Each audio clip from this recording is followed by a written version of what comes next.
Okay, so chapter 3 na tayo for risk management. Ang topic natin, types of risk. Again, yung link ng source material natin will be in the description of the video. Okay?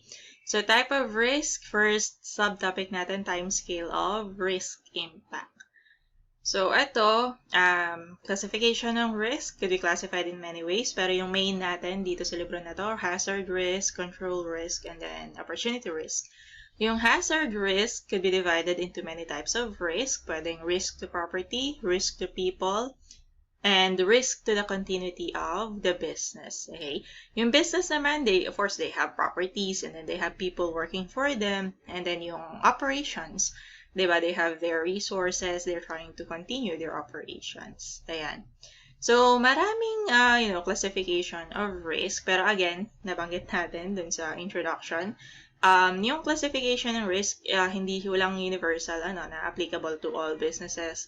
Kasi, a business or an organization would have to classify their risk na available dun sa kanilang situation. It would depend on their nature, on their industry din, kung ano yung magiging classification nila ng risk, okay, na appropriate for their risk management process, risk management plan, okay. Yung classification of risk, pwede rin siyang about sa time impact, right? Or time scale. So you have your long-term, medium-term, or short-term impact, okay? It's a useful means of analyzing the risk exposure of an organization. It would relate to strategy, tactics, and operations. Yung strategy, that's long-term goals and objectives of the company. Tactics would be related to the medium-term goals, and then yung operations mismo sa baba, yung daily operations or short-term goals ng isang organization. So, kumbaga, naka-align siya. Tapos, again, yung risk ay considered as related to events, changes in circumstances, actions, or decisions.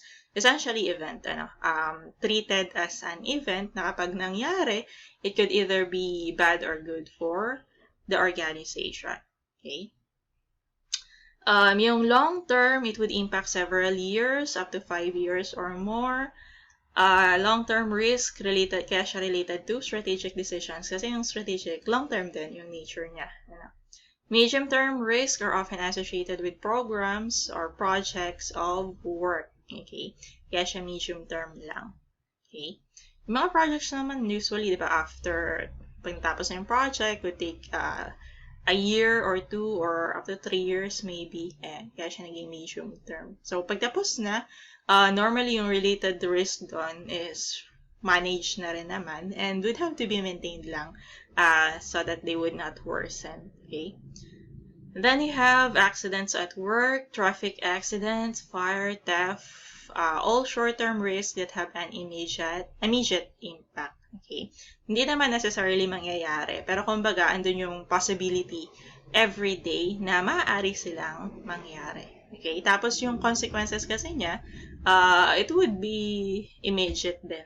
As soon as the event occurred, yung impact or yung consequence, andun na rin agad. And it would cause immediate disruption to normal operations. Okay? Pero, yung, in a way, ang pro niya, the easiest type of risk to identify and manage. Kasi pag nangyari na, you have to deal with it already. Okay?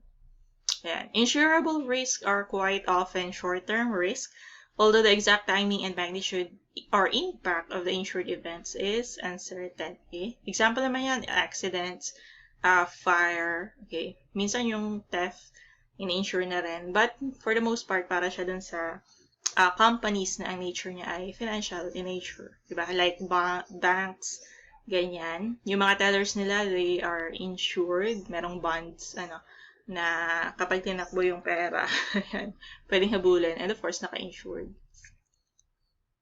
Ayan. So, ito na yung 3 types of risk natin dito. Hazard, control, and opportunity risk. People reviewing their financial position and the risk they currently face regarding finances. So, yun yung key financial dependencies na, in a way, needed to achieve adequate income and managing expenditure ng company. Okay?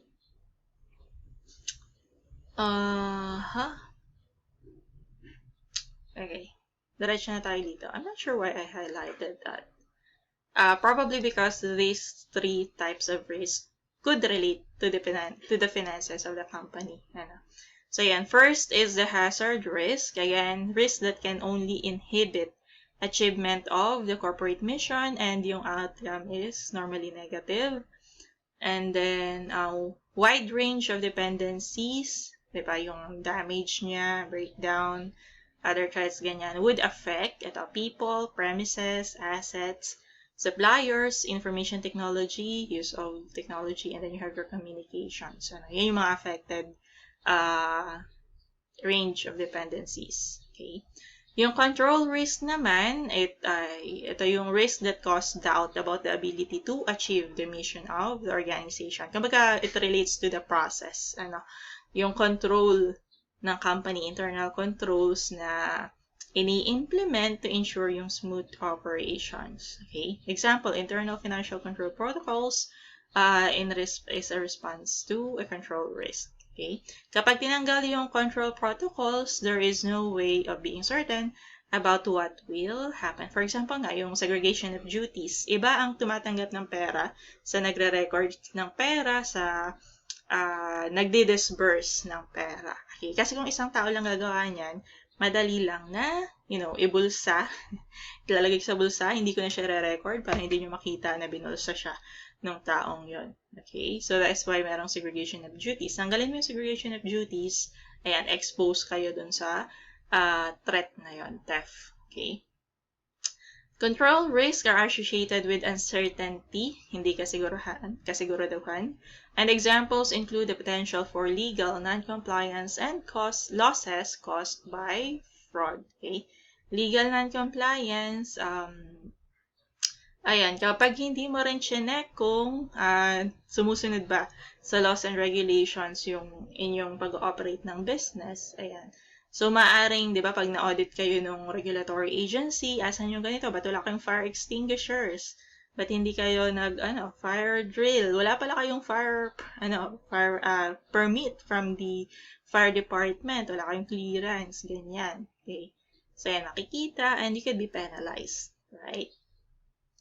Opportunity risks are the risks that are usually deliberately sought by the organization. Kasi nga, merong possibility of profit or income. Normally, yan yung mga ventures, new projects, new businesses, new branches, ayan, expanding operations, ayan. Categories of disruption. So, ito yung kanina. Ito yung mga examples nila. So, sa people, lack of people, skills, and or resources. For example, you have your production department, kulang kayo sa tao, kulang sa mag-operate ng machineries. Or, meron nga kayong tao dyan, pero they don't have the skills. Unskilled yung na-hire nyo. Kailangan pang i-train ng bonggang-bongga. Ayan. Tapos, unexpected absence of key personnel. Ayan, let's say nagkasakit, absent yung key personnel, walang alternate. Walang walang pwedeng sumalo ng kanyang gawain. Ganyan. So, normally sa businesses nga naman, yan, kung mayroong alternate na tinatawag, na kapag absent itong isang tao na to, syempre hindi pwedeng pabayaan yung trabaho niya. Especially kung daily talaga, yung results of the work. So, kailangan mayroong sumalo nung kanyang trabaho. Okay? Nangyayari yan. Ganyan yung sa first job ko. Pag absent yung isa, may alternate. Ayan, medyo malito siya, 'di ba? Kasi, for example, hawak niya yung isang branch. Pag umabsent siya, ibang tao yung hahawak, yung kasunod in line. Tapos yung mga nasa baba, ganun din, magpapalitan ng hawak na branch. So, medyo malito. Unexpected absence of key personnel, yun na nga. Ill health, accident, or injury to people. Ayan, so nagkaroon ng aksidente, nagkasakit, ayan, nagka-pandemic, di ba, nagka-COVID, mamaya nagkahawahan. So, isang department yung nawala, or yung mga certain people, nagkasakit, yan. Nagkahawahan na. Ayan. Tapos, injury, yan. By the nature, nung kanilang trabaho, maaaring, can't be sure kasi mga accidents, di ba? Di mo naman masabi na hindi nag-ingat kasi nag-iingat naman. Sino naman gustong ma-insure? Okay. Okay, next natin, we have the premises. Inadequate or insufficient premises. Diba yung cramming na kayo sa isang office. Lahat kayo andun sa isang office na yun, doon kayo nilagay, pinagsiksikan, ano. Ayan, so you have to make sure na merong enough working space ang isang empleyado nyo, yung mga empleyado nyo, para naman ganahan silang magtrabaho din. Denial of access to premises, of course, let's say accounting department or finance department, andyan yung pera ng institution, ng organization. Normally restricted talaga ang access dyan. Hindi pwedeng kung sino-sino lang ang pumapasok kasi baka mamaya, andun kasi yung risk of theft, okay? Baka mamaya yung pumasok dyan, nagnakaw na pala, okay? Damage to or contamination of premises. Ayan, let's say nagkaroon nga ng COVID o kailangang isanitize pa yung space, di ba? Damage to, let's say, umulan, bumagyo, yung part ng roof is umangat, pinasok ng tubig yung office. Okay? May ganyang instances. Alright, so, syempre, disrupted yung operations. In any of these cases, nadi-disrupt yung operation kasi either kinulang yung tao, or hindi maayos yung trabaho ng tao, or nagkulang yung tao kasi nagkaroon ng sakit, or nagkaroon ng injury, ayan, or hindi maganda yung lugar kung saan magtatrabaho yung employee kasi yun nga, let's say na damage, or insufficient yung premises. Okay. Dito pala sa denial of access to premises, kapag yung kami sa bangko, merong document vault, tapos yung sa document vault, meron pang class A, class B, class C. So, may certain people lang na pwedeng umaccess dun sa pinakandulo, yung mga class A, very confidential documents. Kami hanggang dun lang kami sa class B and class C. Kasi yung documents na hawak namin, hanggang dun lang din naman. Okay. So, pag mayroon kaming in-store na documents, so, dala dun sa vault, class B or C. Okay, assets, and accidental damage to physical assets. Let's say kung meron kayong delivery truck or transportation vehicle na accident, involved in a traffic accident. Breakdown of plant or equipment sa production, biglang nasira. Wow. Theft or loss of physical assets, hindi na nasira, ninakaw na. Ayan, so these situations will disrupt operations. Suppliers, disruption caused by failure of supplier, hindi sila nakapag-deliver ng materials or nakapag-deliver man, low quality ang dineliver, ganyan. Delivery of defective goods or components, failure of outsourced services and facilities. Okay? Pag nag-outsource, hindi naka-deliver, edi ayun. Sunod-sunod tayo maging problema nyo. IT, failure of IT hardware systems. Okay? Let's say, nagkaroon ng virus infection, nakurap ang mga files, edi goodbye na. Okay, edi kaya ayaw mag-on ng computer. Okay? O di kaya yung screen nag-black. Di mo makita kung ano ang nakalagay sa screen. And disruption by hacker or computer virus, inefficient operation of computer software. Di ba minsan kapag may software, yung bumabagal, yung computer, yung iba sinasabi, memory full na, ganyan. So, you have to upgrade pa yung software or yung drive para bumilis ulit yung operation. Okay? Communications, inadequate management of information, hindi na ipasa ng maayos yung information. Failure of internal or external communications, again, hindi na i-communicate to the stakeholders yung information available naman. Transport failure or disruption. Okay, hazard tolerance. Kanina meron tayong risk tolerance, diba? Dito yung hazard, very specific siya to hazard risk. Okay?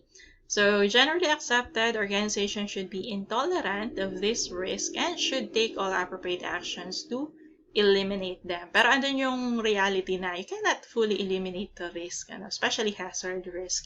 You can reduce them, okay, but you cannot eliminate them fully. Okay? And in practice, this is not possible and organizations will manage safety risk to the lowest level. Okay, papababain mo siya up to the lowest level that is cost-effective and in compliance with the law. Ito yung mahalaga, compliance with the law. Kahit naman yung batas, nare-recognize na that you cannot truly eliminate the risk. So, manage lang to the lowest level. Okay? Ayan. Kailangan siya ay cost-effective din. Kasi of course, to apply control risk or risk treatments, gagastosan din yan ng companies. Kunwari, insurance ng employees. Kasi nga, you don't want the operations to be disrupted kapag nagkasakit ang mga employees, lalo na ngayon pandemic. So, you may want to, insure your employees para nagkasakit sila.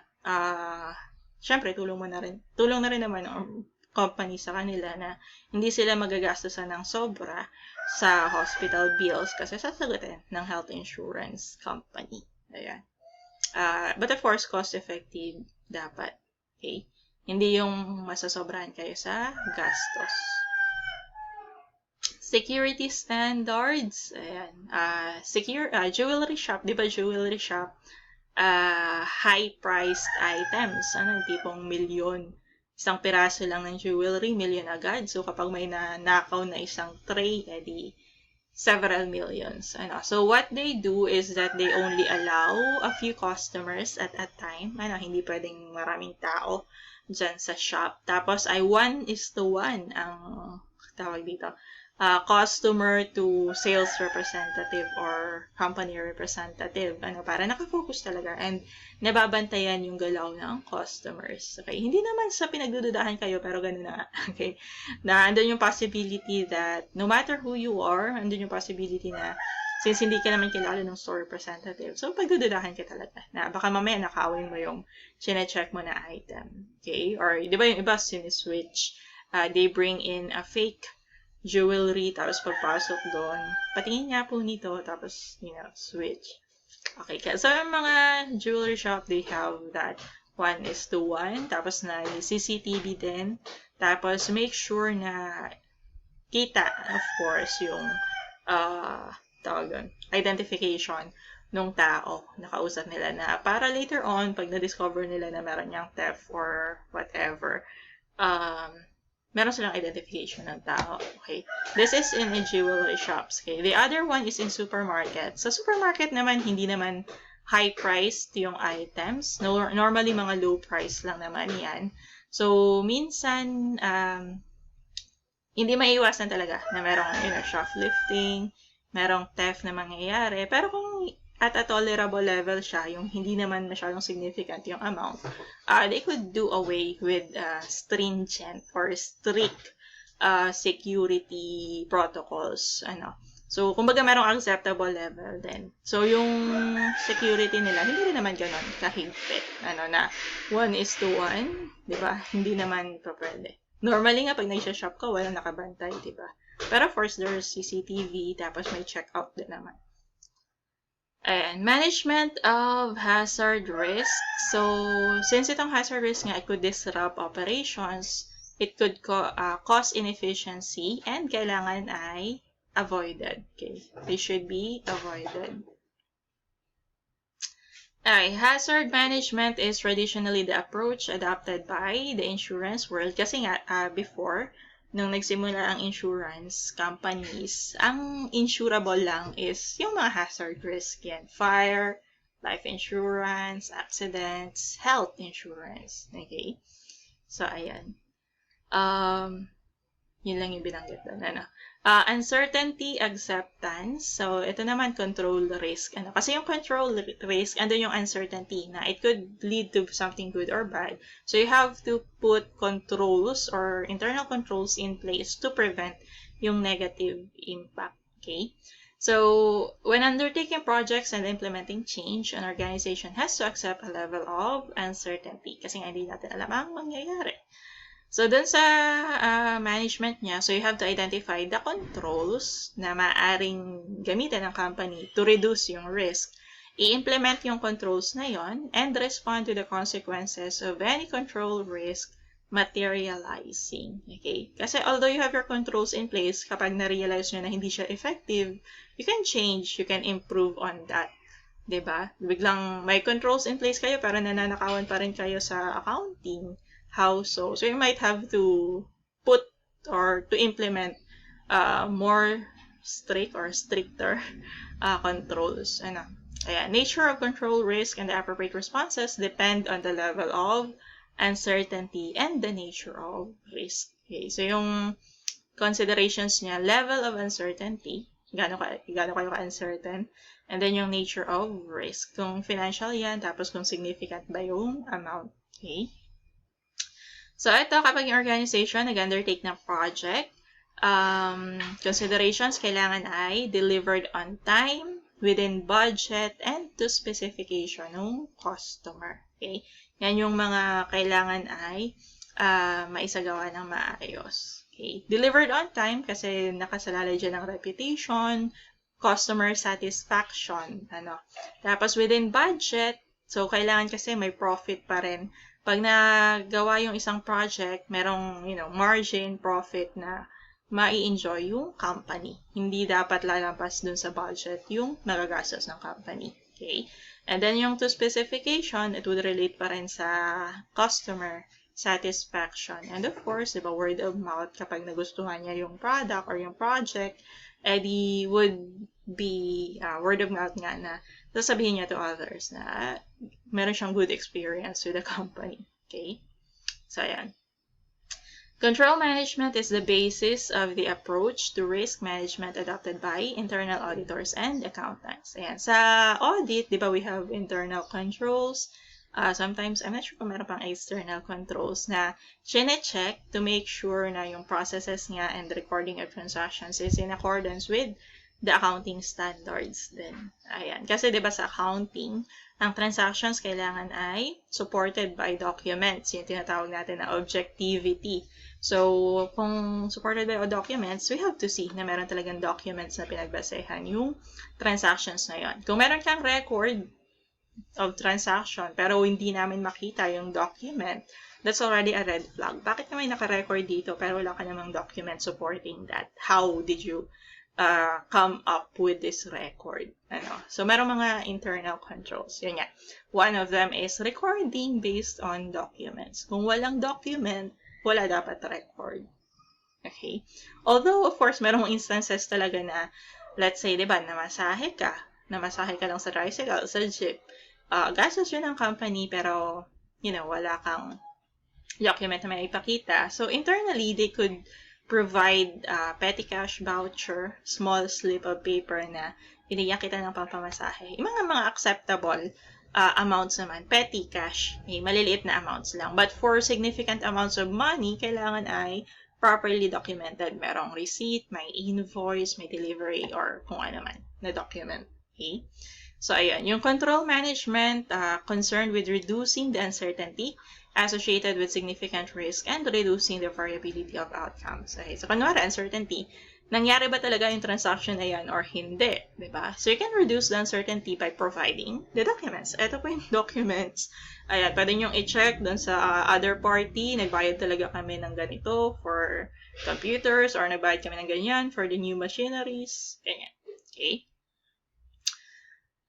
But, ito naman, danger if the organization becomes too concerned with control management, they should not become obsessed with control risk. Kailangan merong acceptable level din naman kasi, yun nga, you do not fully eliminate the risk. Kumbaga, you reduce it to a certain level na acceptable na sa organization nyo. Okay? Tapos you stop there. Okay? Kasi magastos din naman mag-implement ng controls. Okay. Over-focus on internal control and control management suppresses the entrepreneurial effort. So, yan, huwag masyadong obsessed sa controls. Yung minsan kasi nagiging, micromanaging na ang dating. And it turns off a lot of people. Kapag masyadong maraming controls ka na dadaanan, masyadong matrabaho before ka maka-request ng budget, or masyadong matrabaho before ka request ng, let's say, new employee for your department. So, minsan nakaka-turn off, wag na lang. And, it would cause resentments and inefficiency in operation. So, wag masyadong strict with the controls. Kailangan ay reasonable pa din. Okay, opportunity investment. So, dito naman, opportunity risk ang i-deal natin. So, marketplace or commercial risks that have been taken in the expectation of achieving a positive return. Kasi nga, sa opportunity risk, it could be profit or loss, normally. Ang resulta na. Ayan. All organizations have some appetite for seizing opportunities and are willing to invest. So, depending kung Depende kung within their risk appetite yung isang opportunity risk or hindi. Kapag within, edi more likely they're going to take it. Pero if it's beyond their risk appetite, no thanks. Ang reaction dyan. Okay, these are for the organization to have efficient operations, effective processes, and efficacious strategy. So, ito yung mga reasons why organizations take in risk. Para dito sa tatlo na to. Sometimes. And of course, why they manage the risk then. Okay? Yeah, to have efficient operations, effective processes, and efficacious strategy. Okay? Just because the organization has that appetite it does not mean that it is the correct thing to do. Okay? For example, you have a risk appetite in terms of money, let's say 5 million. Pero hindi porket yung isang opportunity is within that risk appetite is iti-take mo na agad siya. Diba? You have to analyze pa rin.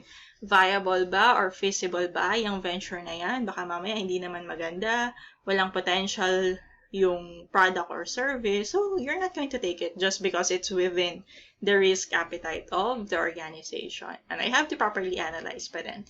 Gather information and analyze how it's going to profit your company. Might not have the risk capacity to support that course of action. So, yung kanina risk appetite, diba? Itong risk capacity, parang ganyan din naman. Meron bang extra resource yung company na pwede niyang iset aside na hindi makaka-affect dun sa normal operations ng company to put into dealing with a particular risk or into an opportunity risk. Okay? So, ayun. Meron bang extra resource yung company? Okay, kasi hindi naman lahat may kakayanan na i-take yung opportunity risk and they have the risk capacity to support that course of action. For example, naglagay ka nga ng 5 milyon dun sa isang venture na yon. Pero here's the deal. Hindi naman, kunwari, if things are going downhill, minsan hindi lang 5 million ang kailangan mong ilabas doon. You might have to add a few million. So, kung limit mo na yung 5 million, edi delikado ka. Okay? So, you have to have that parang buffer. Okay? Parang buffer, extra safety cushion or safety stock. Or, kumbaga, safety buffer nga. Na in case na they would need this opportunity risk, would need additional, you still have something to put into it. Pero again, reasonable ha. Hindi yung delikado na nga, dadagdagan mo pa ng pera. Okay? So, you have to make sure na yung limit mo is hindi mo siya mauubos or not going to go beyond it. Okay? So, at the onset, yun nga, kasi at the onset, hindi mo ibibigay agad yung limit mo. Okay? Kung 5 million yung limit mo, start ka with, let's say, 3 million. Tapos kung merong additional needs, edi, okay, dagdagan mo ng hanggang 4 million, 4.5, okay, hanggang 5 million lang. Okay? Ayan. And then, opportunity management is the approach that seeks to maximize the benefits of taking entrepreneurial risk, maximize the likelihood of a significant positive outcome from investments in business opportunities. Normally, before a company naman takes on opportunity risk, they already decided na it has a potential and it's going to be feasible and it's going to be profitable. Yun yung mga considerations before putting your money into a new venture or into an opportunity risk. Okay? Tapos, risk factors natin, classifications, controllable and uncontrollable. So, syempre kapag, meron pang magagawa yung company or organization to limit or to lessen the effect of a risk, considered as controllable pa yun. Pero kung beyond their actions, yung magiging effect, edi uncontrollable siya. Okay? Whether the business risks are within the control of the organization or not is an important component of successful business risk management. Okay? Mahalagang consideration din yun. Kasi kung lahat uncontrollable, hindi maganda. Kailangan, in a way, merong certain control pa din yung company. Okay, example, heart disease risk factors. Dalawa naman to Uncontrollable, yung genetic, okay, namana mo sa yung mga ninuno. So, wala kang magagawa doon, genetics Pero yung the second one, controllable factors like your lifestyle, your diet, your physical activities, Yung hindi ka wala kang vices, hindi ka umiinom, hindi ka nagsusmoke. So, yan. Mga factors na within your control naman that could affect your health. Okay? Yung iyong heart disease. Ganyan. Sa diabetes, ganun din. Although you have a family history of diabetes, at the onset naman, hindi naman pagkapanganak sa'yo, may diabetes ka na, diba? Sometimes it could be affected by your lifestyle, diet pa din, physical activity, and vices. And make sure na you don't consume too much amounts of sugar, ganyan. And then yung diet mo, do not eat too much carbohydrates that could turn into sugar. Okay? So, ayun.